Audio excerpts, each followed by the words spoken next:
भागलपुर में दुर्गा पूजा के मद्देनजर पुलिस प्रशासन पूरी तरह से चौकस है। पुलिस के आलाधिकारी संवेदनशील इलाकों पर विशेष नजर रख रहे हैं। बुधवार को जिलाधिकारी नवल किशोर चौधरी, एसएसपी आनंद कुमार समेत शहर के कई थाने की पुलिस ने शहरी इलाके में फ्लैग मार्च किया। दुर्गा पूजा को सौहार्दपूर्ण माहौल में मनाने को लेकर फ्लैग मार्च निकाल लोगों से शांतिपूर्ण माहौल में पर्व को मनाने की अपील की गई। डीएम के नेतृत्व में फ्लैग मार्च कर पूजा पंडालों का निरीक्षण किया गया। इस दौरान शांति सौहार्द के बीच त्योहार मनाने की अपील की गई। फ्लैग मार्च पुलिस लाइन से निकालकर शहर के गली मोहल्ले होते हुए निकला। इस दौरान सभी पूजा पंडालों का निरीक्षण भी किया गया। असामाजिक तत्वों और उपद्रवियों को सबक सिखाने की नीयत से निकाले गए फ्लैग मार्च में सशस्त्र बल के जवान सड़क पर कतारबद्ध होकर चल रहे थे। बता दें कि दुर्गा पूजा को लेकर इलाके के असामाजिक तत्वों की गतिविधियों पर पुलिस की पैनी निगाह रखी है। इसके लिए भारी संख्या में पुलिस बलों की ड्यूटी लगाई गई है। वहीं इलाके में पुलिस गश्ती बढ़ा दी गई है। संवेदनशील स्थल वाले पूजा पंडालों में सीसीटीवी कैमरे लगाए गए हैं। पूजा स्थलों के आसपास वाहनों के प्रवेश पर पाबंदी लगा दी गई है। देखिए, पुलिस प्रशासन की पूरी तैयारी है और आज हमारे डीएम साहब के द्वारा कचहरी चौक से लेके नाथनगर तक फ्लैग मार्च जो हमारे केंद्रीय बल जो हम लोग को प्राप्त हुआ उसके साथ किया जा रहा है और पूरे शहर को 8 सेक्टर्स में बांट के और मोटरसाइकिल गश्ती की व्यवस्था की गई है। सबसे पहले मैं समस्त शहर वासियों को, समस्त भागलपुर वासियों को दुर्गा पूजा की शुभकामनाएं एवं बधाई देता हूं एवं उनसे आग्रह करता हूं कि शहर में प्रशासन की तरफ से जितनी भी सुविधाएं होनी चाहिए थी हम लोगों ने मुहैया कराया है और ये भी अपील करें कि यदि कहीं कोई कमी है तो हमें वो तुरंत बताएं ताकि हम लोग उसको और दुरुस्त करें। एक आग्रह विशेष रूप से मैं करूंगा कि शहर में गाड़ियों की संख्या उस अनुकूल में वो लिमिटेड रखें। हमने ई रिक्शा की भी व्यवस्था कराई है जो जगह जगह पे उनको दर्शन करा देंगे और यातायात जितना सुगम रहेगा सभी के लिए बेहतर रहेगा। तो जगह जगह पार्किंग की भी व्यवस्था है, वो अपनी गाड़ी को पार्क करें और दर्शन करें और इस पूजा को अच्छी तरीके से सेलिब्रेट करें।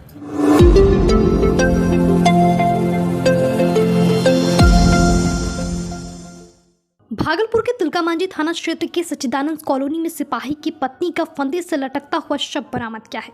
इधर घटना की सूचना के बाद मौके पर पहुंची पुलिस आगे की कार्रवाई में जुटी हुई है। मौके पर एफएसएल टीम को बुलाया गया है जो संबंधित साक्ष्य को एकत्रित कर रही है। मृतका की पहचान सोनी देवी के रूप में हुई है जिनका पति पटना पुलिस बल में सिपाही के रूप में कार्यरत है।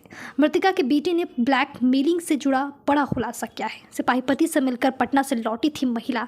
मिली जानकारी के अनुसार मृतका सोनी देवी है जिनके पति आनंद कुमार पटना पुलिस बल में सिपाही हैं। सोनी देवी भागलपुर के सच्चिदानंद नगर कॉलोनी में एक किराए के मकान में अपने 3 बेटों के साथ रहती थी। उनके पति पहले भागलपुर ट्रैफिक पुलिस में भी कार्यरत रहे हैं। सोनी देवी पटना में ही थी। पटना से भागलपुर लौटी थी। ऐसे दिन कुछ घंटे बाद कमरे में शव बरामद हुआ। मृतका के 3 बेटे हैं। सबसे बड़े बेटे 7 वर्षीय दीपक कक्षा 3 में पढ़ता है। उसने हैरान करने वाली जानकारी दी है। बताया गया कि पिता से मिलकर सभी आज लौटे थे। बच्चों ने मां से चॉकलेट की डिमांड की तो मां ने पैसे दिए। बच्चे चॉकलेट लेने गए और इधर लौटने पर फंदे से मां को लटका पाया। मासूम दीपक ने बताया कि उसकी मां को फोन पर कोई ब्लैकमेल करता था। इसके बारे में उसकी मां ने पिता को भी बताया था। नंबर ब्लॉक करने के बाद भी अलग अलग नंबर से उसकी मां को तंग किया जाता था। वहीं मृतका के बेटे के इस दावे के बाद अब पुलिस मृतका के फोन डिटेल को भी खंगाली की। वह इस घटना ने सबको सन्न कर दिया है। 3 मासूमों के सिर से मां का साया अचानक हट गया है। बता दें कि दीपक सबसे बड़ा है जो 7 साल का है। उसके 2 छोटे भाई शिवम और ईशान है। ये 1:50 PM को तिलकामांझी थाना प्रभारी को सूचना आ गई है। तुरंत थाना प्रभारी और सशस्त्र बल के साथ पहुंच करके जांच प्रारंभ किया गया है। फॉरेंसिक टीम भी पहुंच के अभी जांच हो रहा है। जल्दी से इसमें कार्रवाई उद्भेदन करके दोष अपराधी कर्मियों को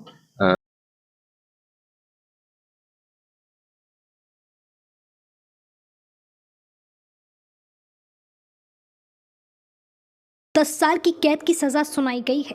व्यवहार न्यायालय के एडीजे 14 विवेक कुमार की अदालत ने सपेरा मोहम्मद शमशूल को 10 साल की कैद और 1000 रुपये जुर्माने की सजा सुनाई है। ये सजा घटना के 13 साल बाद सपेरा को दी गई है। दरअसल 2011 में पिरपैती के दुलदुनिया गांव में शमशूल सांप का खेल दिखा रहा था। तभी एक युवक के गले में सांप लपेट खेल दिखा रहा था। उसी समय सांप ने उस युवक को डस लिया जिससे उसकी मौत हो गई। उसी मामले में दोषी सपेरे को 10 साल की सजा सुनाई गई है। मोहम्मद शमशूल पिरपैती थाना क्षेत्र के खानपुर गोविंदपुर का रहने वाला है। इस दौरान सरकार की तरफ से मोहम्मद अकबर खान ने बहस में हिस्सा लिया। अगस्त 2011 में अभियुक्त सपेरा मोहम्मद शमशूल अपने कई सांपों को लेकर पीरपैंती के उलापुर पंचायत के दुलदलिया गांव में सांप का खेल दिखाने पहुंचा था। सांप के खेल से पहले मोहम्मद शमशूल ने डमरू और बांसुरी बजाकर काफी भीड़ इकट्ठी कर ली थी। उस भीड़ में से दुलदलिया गांव के राजेंद्र रामबिंद के बेटे दिवाकर रामबिंद अन्य लड़कों के साथ आगे खड़ा होकर सांप का खेल देख रहा था। इस बीच डमरू बजाते सपेरा मोहम्मद शमशूल ने दिवाकर को भीड़ से अपनी तरफ हाथ पकड़कर खींच लिया। वहीं सपेरे द्वारा उसे नीडर बताते हुए कुछ नहीं होने की बात कहकर पिटारे में से रखे तावीज के ढेर से एक तावीज निकाल दिवाकर को दे दिया। बोला, तावीज के रहते कोई सांप तेरा कुछ भी बाल बांका नहीं कर सकता। इतना बोलकर फिर पिटारे से एक सांप निकाला और दिवाकर के गले में लपेट दिया। सांप ने चंद मिनटों के बाद ही दिवाकर को डस लिया, जिससे उसके मौके पर ही मौत हो गई। सपेरा मोहम्मद शमशूल के द्वारा उसे बचाने का प्रयास किया गया, लेकिन दिवाकर की मौके पर ही मौत हो गई। घटना को लेकर सपेरा मोहम्मद शमशूल के खिलाफ गैर इरादतन हत्या का केस दर्ज कराया गया था। उस केस के दोषी सपेरा मोहम्मद शमशूल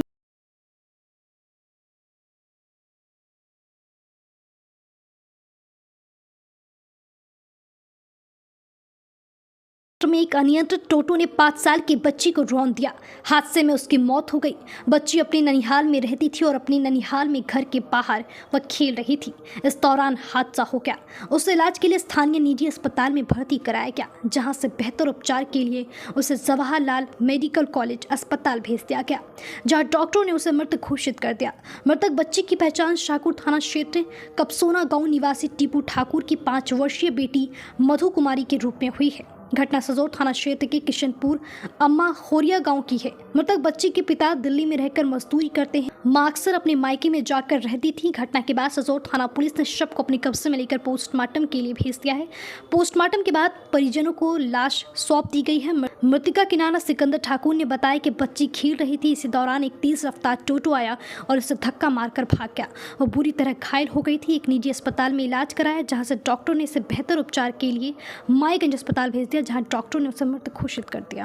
टोटो से धक्का लगा था घर के पास में।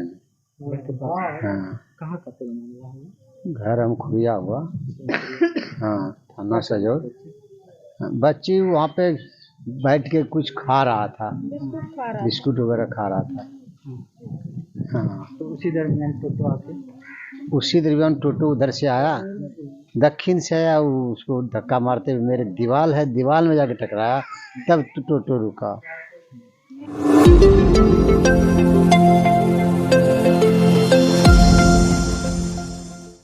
भारतीय डाक द्वारा आयोजित यूनिवर्सल पोस्टल यूनियन के स्थापना दिवस पर प्रेस कॉन्फ्रेंस आयोजित किया गया। बुधवार को पूर्व क्षेत्र भागलपुर डाक कार्यालय के प्रथम तल पर कॉन्फ्रेंस हॉल में इसका आयोजन हुआ। यह सप्ताहव्यापी समारोह 7 अक्टूबर से 11 अक्टूबर 2024 तक आयोजित किया गया। इसका उद्देश्य समाज में डाक सेवाओं की महत्वपूर्ण भूमिका को उजागर करना है। भागलपुर पूर्वी क्षेत्र के सहायक निदेशक संजय शरण ने पत्रकारों को संबोधित करते हुए उपस्थित सभी गणमान्य व्यक्तियों का गर्मजोशी से स्वागत करते हुए अपनी शुभकामनाएं प्रकट की। प्रेस कॉन्फ्रेंस में संजय शरण ने सप्ताह भर के कार्यक्रमों की विस्तृत जानकारी दी, जो डाक सेवाओं के विभिन्न पहलुओं को दर्शाते हैं। उन्होंने इन गतिविधियों के महत्व पर जोर दिया और कहा कि बिहार डाक परिमंडल द्वारा ग्राहकों के अनुभव को आधुनिक बनाने के लिए सतत प्रयास किए जा रहे हैं। मेल एवं पार्सल दिवस के अवसर पर संजय शरण ने बिहार डाक परिमंडल द्वारा किए गए उल्लेखनीय कार्यों पर प्रकाश डाला। उन्होंने बताया कि बिहार परिमंडल ने 1500 निर्यातकों को डाकघर निर्यात केंद्र योजना के अंतर्गत जोड़ा है और लगभग 15,000 आर्टिकल की बुकिंग की है, जो डाक नेटवर्क के माध्यम से निर्यात को बढ़ावा देती है। उन्होंने आगे भी बताया कि आज के दिन को ऐतिहासिक बनाने के लिए 200 नए निर्यातकों को डाकघर निर्यात केंद्र से जोड़ा जा रहा है। डाकघर निर्यात केंद्र सेवा महत्वाकांक्षी निर्यातकों के लिए अंतर्राष्ट्रीय बाजारों में निर्बाध प्रवेश की सुविधा प्रदान करने वाली एक अग्रणी पहल है। इस अभिनव सेवा के माध्यम से व्यक्तियों को निर्यातक बनाने के लिए सशक्त बनाया जाता है, जिससे वैश्विक व्यापार मानचित्र पर बिहार की उपस्थिति बढ़ जाती है। मौके पर डाक विभाग के कई अधिकारी मौजूद थे। हम लोग राष्ट्रीय डाक सप्ताह मना रहे हैं, जो 7 अक्टूबर से 11 अक्टूबर तक चलेगा। आपको जानकारी है कि 7 अक्टूबर को हमने मेल्स एंड पार्सल डे मनाया। 8 अक्टूबर को हमने कल फिलाटेली डे बनाया। डाक टिकटों के संग्रह के शौक को बढ़ावा देने के लिए बच्चों के स्कूलों में गए, उनको हमने जो है कार्यशाला उनके साथ किया। आज विश्व डाक दिवस है और विश्व डाक दिवस पर हम लोगों ने आज सुबह जो है हमारे जितने भागलपुर के करीब 200 डाकघर के कर्मचारी और अधिकारी ने एक रैली निकाली। डाकघर की सेवाओं के बारे में जागरूकता, जनता में जागरूकता पैदा करने के लिए आज भागलपुर में एक रैली निकली है। उसके बाद एक पेड़ माँ के नाम ये अभियान चल रहा है। उसके अंतर्गत भी हम लोगों ने वृक्षारोपण किया है हमारे डाक कॉलोनी में, पोस्टल कॉलोनी में।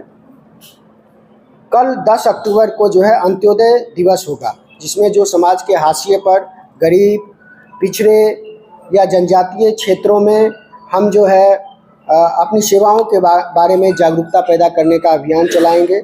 और कल आधार का कैंप भी कई जगह हम लगाएंगे, जिन लोगों का आधार नहीं बना है या अद्यतीकरण करना है।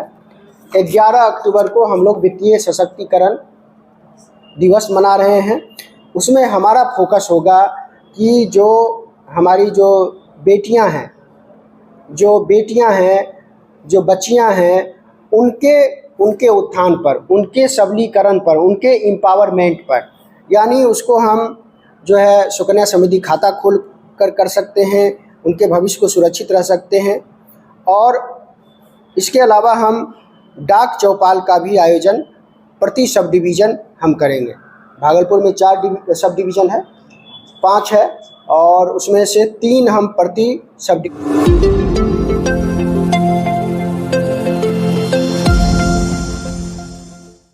भागलपुर शहर के शिशु रोग विशेषज्ञ एवं जीवन जागृति सोसाइटी के अध्यक्ष डॉक्टर अजय सिंह ने अपने सोशल कार्यों को दक्षता एवं प्रभावी और आगे बढ़ाने हेतु इग्नू में social work and development course में मास्टर हेतु एडमिशन के लिए अप्लाई किए थे, जिसे स्वीकृति मिल गई है। 2 साल का ऑनलाइन कोर्स होगा और इसमें 5 क्षेत्रों में पढ़ाई होगी और ऑनलाइन और ऑफलाइन परीक्षा होगी। डॉक्टर अजय कुमार सिंह ने कहा कि सोशल कार्यों का जुनून हमें विद्यार्थी जीवन से ही है, लेकिन एक सफल चिकित्सक भी बनना ध्येय था। मैं कभी भी किताबी कीड़ा नहीं रहा और समाज के प्रति अपनी जिम्मेदारी निभाता रहा। अब जब सामाजिक कार्यकर्ता के रूप में हमारी पहचान बन चुकी है, तो इस क्षेत्र में दक्षता भी हासिल करना जरूरी है, क्योंकि लर्निंग और रीलर्निंग की सतत प्रक्रिया हर क्षेत्र में है। संस्था के सदस्य आशीष पांडे ने हमें इसमें बहुत मदद की है। मैं बहुत प्रसन्न हूँ कि मुझे इस उम्र में इसमें दाखिला मिल गया।